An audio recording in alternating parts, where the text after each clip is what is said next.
Baik, terima kasih. Assalamualaikum warahmatullahi wabarakatuh.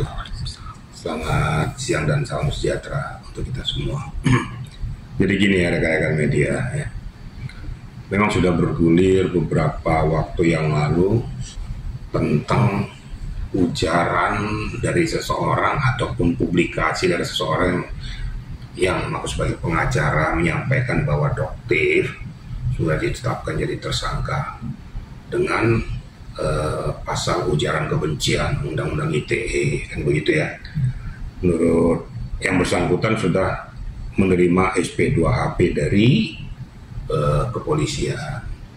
Ini saya berkali-kali sudah ingatkan, sepanjang pihak kepolisian belum mempublikasikan, belum menginformasikan kepada masyarakat bahwa itu sudah tahap penetapan tersangka, kita jangan sok-sokan mendahului kewenangan daripada penyidik.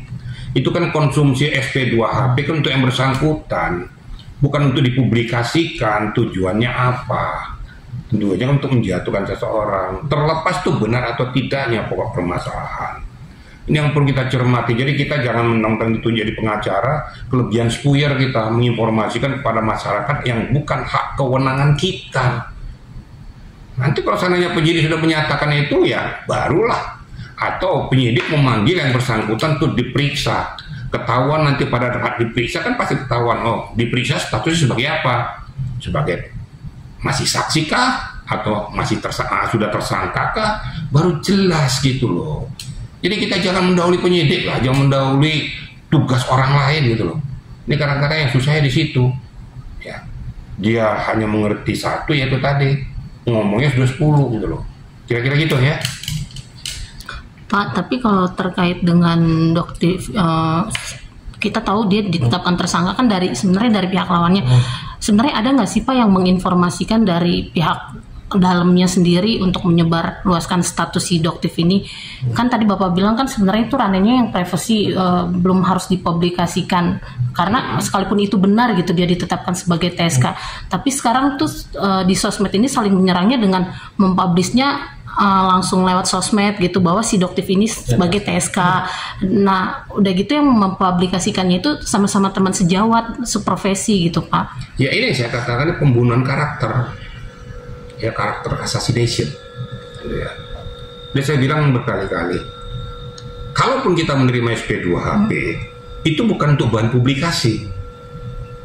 Nanti biarlah penyidik yang menentukan pada saat menginformasikan, biasanya kan melalui humas, disampaikan setelah dilakukan suatu penyelidikan dan penyidikan, ternyata bukti permulaan yang cukup sudah lengkap, ya sudah memenuhi persyaratan, maka ditingkatkanlah yang bersangkutan sebagai tersangka. Bukan kita yang cuap-cuap, sudah berubah profesi dari pengacara jadi penyidik. Nah, ini bukan hak kewenangan dia. Tujuannya untuk apa? Teriak-teriak kayak gitu. Cukup aja kalau memang sudah dia tersangka, ya nanti aja kita lihat aja hasilnya dari pemeriksaan pada saat yang bersangkutan dipanggil oleh pihak kepolisian. Baru ketahuan dipanggil status sebagai apa, di situ baru ketahuan. Sebelum itu dipublikasikan oleh kepolisian, nggak usah kita mendahului, ya. Itu mendahului kewenangan daripada penyidik. Ini yang nggak benar gitu loh. Kira-kira gitu ya. Saat kemarin kita konfirmasi ke Doktif bilang, dia nggak, kita bilang, Dok itu sudah jadi TSK di Polrestabes Medan. Dia bilang, saya nggak pernah malu menjadikan TSK, saya malah bangga karena sudah memberikan atau membocorkan produk skincare yang abal-abal yang bahaya, dan saya tidak takut lah untuk disebut atau dijadikan TSK karena ya itu tadi Bang, dia karena pencemaran nama baik juga kan, sesamakan sejawat dokter, dia bilang Dokter Andreas itu sebagai justice, menurut Abang gimana? Ini kembali lagi ya, saya mendengar-dengar dari media tuh justice apa itu. Kau yang ngerti media-media itu justice itu apa? Tapi kan publik media netizen kan nggak ngerti. Jelaskan saja bahwa itu jasa titip personil atau apa gitu ya, jelas. Jadi nggak usah kita bikin spek keren, akhirnya jadi nggak jelas gitu loh kan. Kalau memberikan bahasa itu yang jelas gitu loh. Just tip apa? Saya aja bingung nomor just tip itu apa. Just tip kerja apa? Ini binatang apa lagi nih just tip dia bilang nih. Udahlah jasa titip gitu loh. Kan jelas. Jadi kita nggak usah berandai-andai. Jadi begini ya, saya perlu jelaskan juga ya pada seluruh media. Itu yang saya katakan peran aktif daripada BPOM. Kadang-kadang bahan kecantikan yang berasal dari luar negeri kan bisa aja dibeli atau dan sebagainya dengan jumlah yang besar dan lain sebagainya gitu. Kalau memang dia punya produk sendiri, ya, ini seharusnya diverifikasi ya. Pada saat dia daftar secara online itu dikirimkan data-datanya, dicek sesuai nggak data-datanya dengan konsumsinya. Di mana dia mengelola ini? Mengelola ini adakah rumah pengelolaannya, kemudian dicek bahan-bahan apa saja yang dibuat, yang diramu sehingga muncullah skincare yang siap untuk edar. Baru minta persetujuan daripada BPOM, pasanglah izin edar, tapi setelah melakukan uji lab dan verifikasi dan mengecek itu tempat pengelolaannya. Nah, kalau seorang pengelola menyatakan bahwa saya punya produk ini tapi dia tidak punya tidak punya pabriknya, tidak punya bahan pengelolanya, itu berarti palsu, berarti penipu gitu loh. Lalu bagaimana dia mau bisa mengerti, mengetahui, memahami apakah ini overclaim atau tidak, underclaim atau tidak, bahan ini mengandung zat berbahaya, kimia atau merkuri atau tidak, sedangkan dia tidak tahu karena dia sudah menerima utuhnya saja, baru ganti label, baru diedarkan ke orang lain. Nah, ini yang perlu diteliti. Jadi ini sangat berbahaya bagi masyarakat ya. Ini melakukan penipuan dengan cara-cara yang betul-betul tidak manusiawi gitu loh, merugikan masyarakat banyak. Kira-kira gitu ya. Bang, apa sih yang membuat produk skincare di Indonesia lah, khususnya jangan kita bicara yang membuat produk skincare Indonesia bisa dibilang overclaim menurut abang sendiri? Loh, itu kan hasil uji lab. Kan nanti hasil uji lab.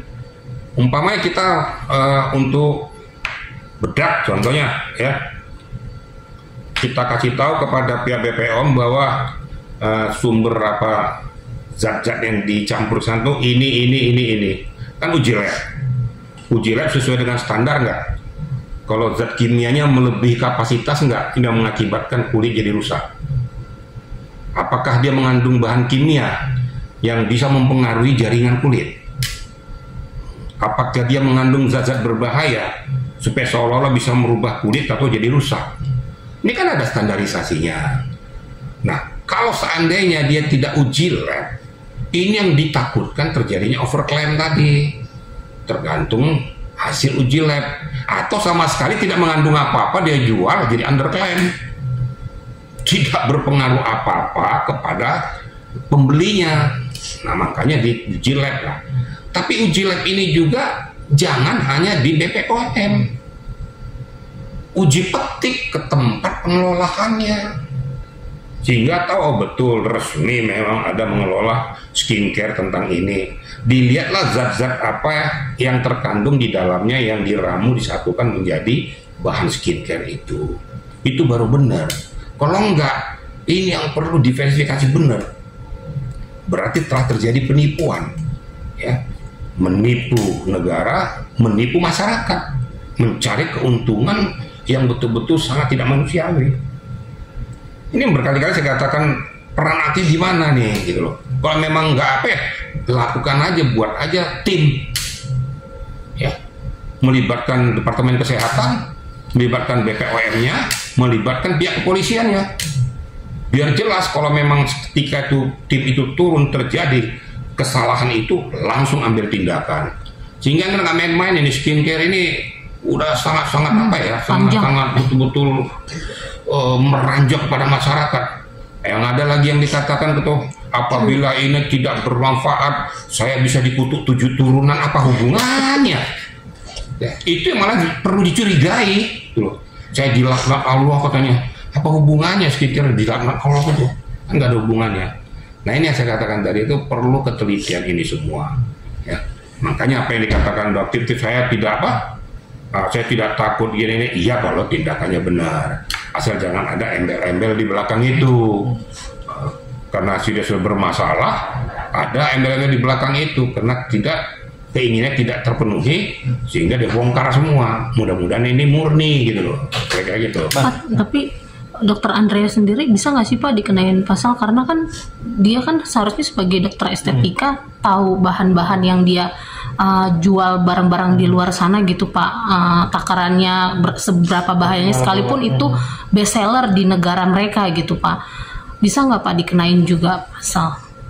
Kalau dia jual di dalam negeri, ya, ini sudah menyalahi etika prosedur hukum.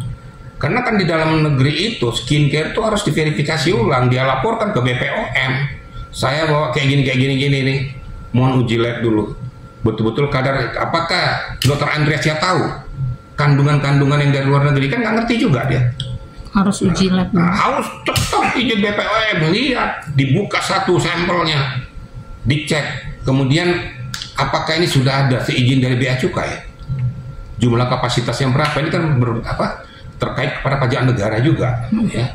Ke BPOM juga sama, pada saat dia jual ke orang lain itu mempunyai pajak, ya.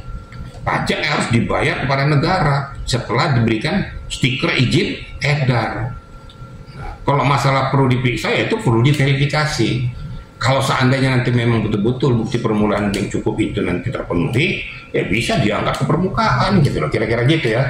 Bang, tadi Abang bilang kayak uji lab di BPOM, selain uji lab kalau pribadi sendiri gitu Bang, tapi uji labnya itu canggih juga Bang, seperti malah melebihi BPOM. Itu boleh gak sih Bang, kayak seperti dokter atau dokter veteriner mereview produksinya yang sudah diuji lab tapi tanpa BPOM? Ya nggak bisa.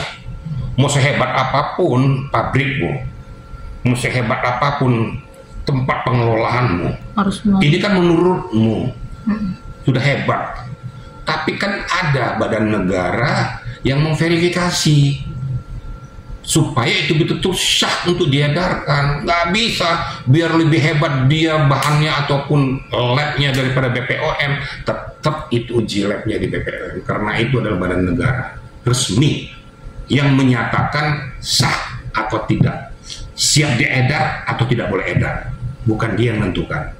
Itu kira-kira ya. Berarti dokter dan yang dokter lainnya tidak boleh mereview sembarangan dong, karena ya nggak boleh. Udah saya bilang, apapun yang dilakukan di pabrik, katakan dia punya pabrik pengelolaan, tapi kan tentunya pada saat ini bahan-bahan ini ya dikirim ke BPOM untuk diverifikasi, ternyata yang dikirim ini memenuhi standar. Pada saat dicek ke lokasi tempat pengelolaannya tuh ada yang overclaimnya kena, makanya perlu turun. Sebelum itu dicek ke lokasi pengelolaan skincare, jangan dan tidak bisa dikeluarkan stiker izin edar. Tahu nggak kegunaan izin edar nih? Ada dua. Yang pertama, bahwa dia telah memenuhi standar untuk bisa diedarkan kepada masyarakat. Ini kegunaan daripada izin edarnya, biar masyarakat juga tahu. Yang kedua, dia mempunyai kewajiban untuk membayar pajak kepada negara, untuk pemasukan pada negara. Yang selama ini yang gelap-gelap ini mengemplang pajak, kemudian bahannya juga tak jelas juga. Itu saya bilang overclaim atau underclaim, memperkaya diri dan kelompoknya dengan merugikan masyarakat banyak dan merugikan negara. Dua yang dirugikan loh, negara dan masyarakat. Ini yang perlu ditindak tegas gitu loh, kira-kira gitu ya. Oke, Bang, kita ganti topik terkait dokter